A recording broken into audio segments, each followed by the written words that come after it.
Assalamu alaikum everyone.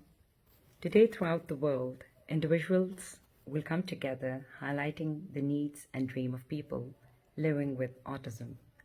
Today all of us should honor and respect each individual living with autism for whom they are. We celebrate and honor parents, siblings, grandparents, teachers, and other highly qualified professionals who provide support and love to those living on the autism spectrum.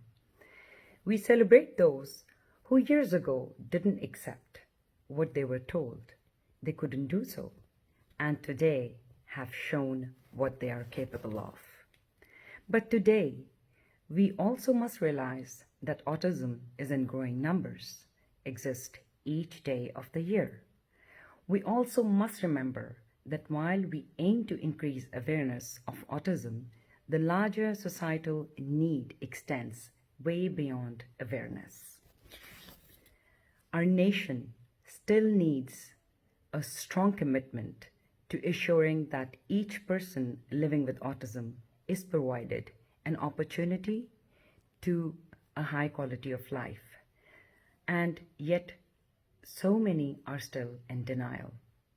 Most people living with autism are discriminated against employment, against access to quality public schooling, so on and so forth.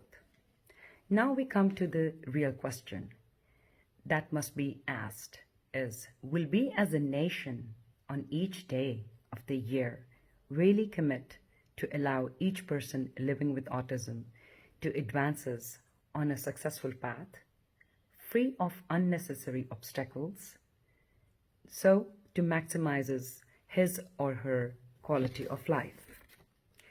When that is the reality, we can celebrate as a nation that we did something really right. Now it is time to allow each one on the spectrum a life of success and opportunity. I shall end this video by quoting Temple Grandin's quote, one of her quotes, "I am different, not less." Thank you very much for watching. Pakistan Zindabad.